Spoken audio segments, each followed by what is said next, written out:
میں ہمیشہ ایک بات کہا کرتا ہوں، اللہ سنبھالے گا۔ یہ بات میرے دل کو تقویت پہنچاتی ہے، یہ بات میرے دل کو حوصلہ عطا کرتی ہے۔ جب انسان کہیں نہ کہیں ٹوٹ جاتا ہے نا، تو یہ ایک بات ہے یا یہ ایک بلیف ہے، ایسا بلیف ہے کہ یہ انسان کو کھڑا ہونے پہ مجبور کرتا ہے۔ کہتے ہیں تم ہمیشہ مشورہ کرو اور اللہ پہ توکل کرو۔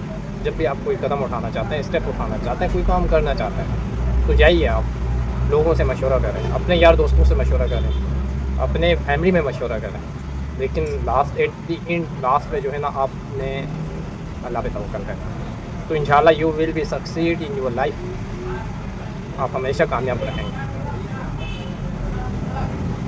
ایک بات کا اندازہ لگا لیں، جو لوگوں کے دل ہوتے ہیں نا، ان کا کنٹرول اللہ کے ہاتھ میں ہوتا ہے۔ دل جو ہیں ان کا کنٹرول اللہ کے ہاتھ میں ہوتا ہے۔ اس کا مطلب اللہ جب چاہے کچھ بھی ہو سکتا ہے۔ ایک انسان اپنے گناہوں میں ڈوبا ہوا، وہ پریشان ہے، وہ سمجھ رہا ہے کہ مطلب معافی نہیں ہے، تو ایسا نہیں ہے، کیونکہ اس کا دل جو ہے اللہ کے ہاتھ میں ہے، جب چاہے اسے پلٹا سکتا ہے۔ ہمیشہ یاد رکھ لیں، غم کو اپنے اوپر سوار نہ کریں، غم کو سر پر نہ چڑھائیں، بلکہ وجہ ڈھونڈیں کہ یہ غم آئے کیوں اور ایسا کیوں ہوا، تکلیف آئی کیوں۔ غم کو اپنے اوپر سوار کرنے کی ضرورت نہیں ہے، پریشانی کو اپنے اوپر سوار کرنے کی ضرورت نہیں ہے۔ ایک نان مسلم رائٹر ہیں، وہ لکھتے ہیں پروردگار مجھے بہادر بنا دے تاکہ میں وجہ تلاش کروں کہ میرے اوپر پریشانیاں آتی کیوں ہیں،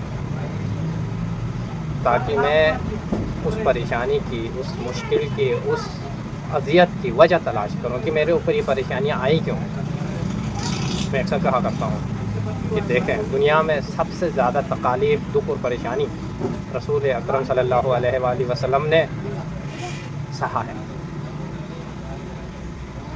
لیکن رسول اکرم صلی اللہ علیہ وآلہ وسلم اس سے پیچھے نہیں ہٹے، اپنا جو موقف تھا اپنی زندگی میں اس سے پیچھے نہیں ہٹے۔ ایک وہ فیض جو ہر وقت ہنستا مسکراتا نظر آ رہا تھا، وہیں فیض حضرت خدیجہ کی رحلت پہ افسدہ ضرور ہوا، لیکن رسول رکے نہیں، رسول اٹھ کھڑے ہو گئے، اس دکھ کا، اس پریشانی کا سامنا کیا۔ اکثر ایسا ہوتا ہے، دیکھو کوئی انسان ہم سے بچھڑ جاتا ہے، ہمیں دکھ ہوتا ہے، پریشانی ہو جاتی ہے، انسان ایک دم ٹھپ ہو جاتا ہے،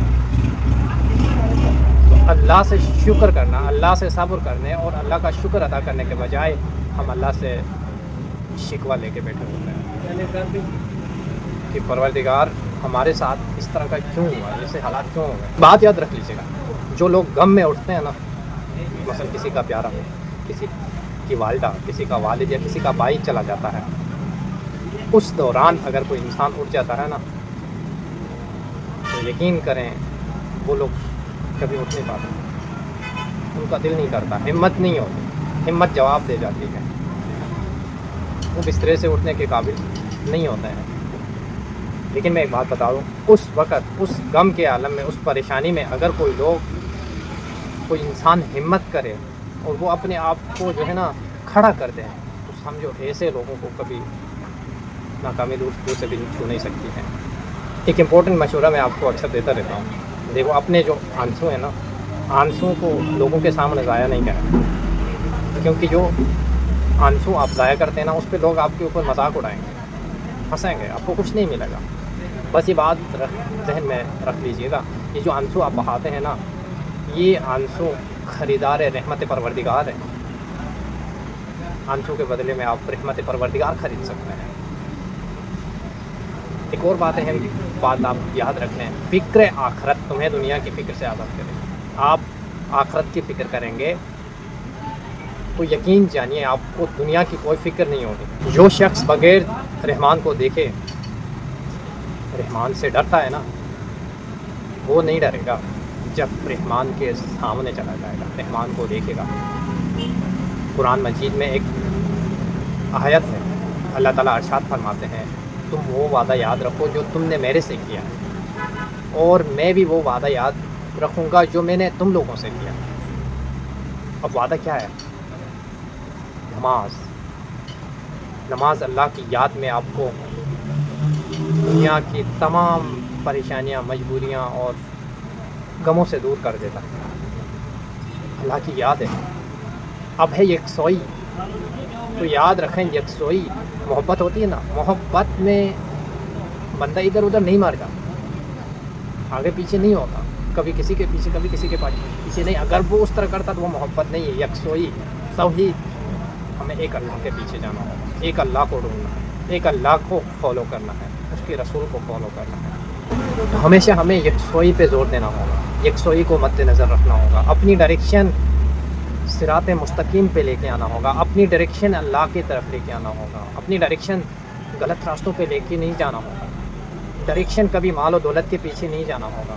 جب ہم چھوٹے تھے، آج بھی دنیا میں یہی کہا کرتے ہیں انسان کے پاس شہرت ہونی چاہیے، عہدہ ہونا چاہیے، جگر یہ سب کچھ نہیں ہے۔ جب آپ کے پاس سب کچھ ہے، شہرت ہے، دنیا ہے، مال ہے، اولاد ہے، سب کچھ ہے، لیکن آپ کے پاس دین نہیں ہے تو کچھ بھی نہیں۔ خدا را یکسوئی پہ قائم رہیں، ایک اللہ کے آگے جھکیں، ایک اللہ کی محبت اپنے دل میں پیدا کریں، تو آپ دنیا کی پریشانیاں، فکر، غم، ہر چیز سے آپ آزاد ہو جائیں گے اور اپنی ڈائریکشن اللہ کی طرف کریں۔ حضرت واصف علی واصف کہا کرتا ہے، جو انسان یہ سوچتا کہ اس کے مرنے کے بعد اس کی بیوی بچوں کا کیا ہوگا، تو میں سمجھتا ہوں اس کا ایمان نامکمل ہے، کیونکہ اس نے پالنے والی صفت پہ ایمان ہی نہیں لایا، پالنے والی صفت پہ ایمان ہی نہیں لایا۔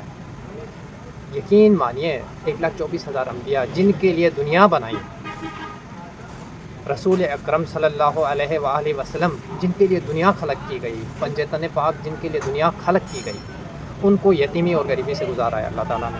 ان کو ماں باپ نہیں دیے، آپ کو ماں باپ دیے، آپ کو غریبی نہیں دی۔ تو کوشش کریں ہمیشہ اللہ کا شکر ادا کریں، شکر کو شکوہ شکایت اور گلوں کی شکل میں نہ مروڑیں۔ دیکھیں انسان جیسے ہمارے بال بچے ہیں، دنیا میں اتنی مخلوق ہے کہ ہم ان کو پالتے ہیں، یا جو بال بچے ہیں ہمارے اپنی اولاد ہیں، ہمارے بچے ہیں، کیا ہم ان کو پالتے ہیں؟ نہیں، ایسا نہیں ہے۔ رزق دینے والی ذات اوپر بیٹھی ہے، رازق ہے وہ، کل رازق۔ دنیا یہاں کو رزق پتھر کے اندر بھی کیڑا رکھ کے رزق دے دیتا ہے۔ دیکھیں انسان مختلف قسم کے پہروں کے اندر جکڑا ہوا، قد کی بات کریں تو کسی حد پہ رک جانا ہے، اپنے جسم کی قد و قامت، قد کے اوپر پہرا ہے کس چیز کا؟ حد کا، ایک حد سے آگے جانا نہیں ہے۔ صحت پہ پہرا ہے بیماری کا، زندگی پہ پہرا ہے موت کا۔ اور انسان کیا چاہتا ہے؟ آزادی۔ اور انسان سوچتا کیا ہے؟ آزادی۔ بھائی ہم آزاد نہیں ہیں، انسان آزاد نہیں ہے، اس طرح کے مختلف پہروں میں انسان جکڑا ہوا ہے، آزاد نہیں ہے۔ آزادی چاہنے سے نہیں ہوتی ہے۔ ایک جگہ پہ ایک ادیب کہتے ہیں، میں ہر اس انسان کا شکریہ ادا کرتا ہوں جس نے مجھے آنسو دیے، کیونکہ یہ جو آنسو مجھے مل گئے نا، یہ مجھے پروردگار کے پاس لے کے گئے، اللہ تعالیٰ کے پاس لے کے گئے۔ دیکھیں جب انسان مختلف قسم کے انگزائٹیز، پریشانی، ڈپریشن میں مبتلا ہوتا ہے تو وہ کیا کرتا ہے؟ غیر اسلامی تعلقات اختیار کرتا ہے، غیر اسلامی چیزیں دیکھتا ہے، غیر اسلامی ایکٹیویٹیز میں ملوث ہوتا ہے، سکون کی خاطر، اپنے آپ کو پرسکون کرنے کے لیے۔ محترم سامعین دیکھ لیجیے گا، یہ جو سب کچھ کرے گا نا، کرنے کے باوجود بھی اسے سکون نہیں ملے گا۔ سکون جب تک نہیں ملے گا تب تک آپ اپنی ڈائریکشن چینج کر کے رب کریم کے پاس نہیں آئیں گے، اللہ تعالیٰ کے سامنے سر بسجود نہیں ہوں گے، سجدے میں جا کے گڑ گڑا کے نہیں روئیں گے، تب تک آپ کو سکون نہیں ملے گا۔ جب تک آپ کسی کے کام نہیں آئیں گے، کسی کو اچھا کام نہیں کریں گے، تب تک آپ کو سکون نہیں ملے گا۔ تو دیکھیں جوانی ہے، اپنی ڈائٹ پراپر رکھیں، یہ آپ کا لرننگ فیز ہے نوجوانوں، تو آپ کو سیکھنے کی ضرورت ہے۔ اپنی صحت کا خیال رکھیں، ایسے اقدام اٹھائیں جو آپ کو اللہ تعالیٰ کے قریب لے جائیں، ایسے اقدام اور ایسی چیزوں سے دور رہیے جو آپ کو اللہ تعالیٰ سے دور کریں۔ شہرت، دولت، پیسہ، عہدہ، یہ سب کچھ فانی ہے۔ میں اگین یہی کہوں گا، اگر آپ کے پاس اللہ ہے، دین ہے، اسلام ہے، تو سب کچھ ہے. اگر آپ کے پاس اسلام نہیں ہے تو کچھ بھی نہیں ہے. میں یہ نہیں کہتا کہ آپ دنیاوی علم نہیں سیکھیں بھائی، دنیاوی علم آپ کے لیے لازم و ملزوم ہے، سیکھیں، آگے جائیں، بہت آگے جائیں، ریسرچ کریں، لیکن اس بات کا خیال رکھیں کہ اسلام کہیں آپ کے ہاتھ سے نہ چلا جائے. سب کچھ ہوتے ہوئے بھی خلا پیدا ہوتا ہے نا. وجہ کیا ہے؟ دین چلا گیا تو کچھ بھی نہیں.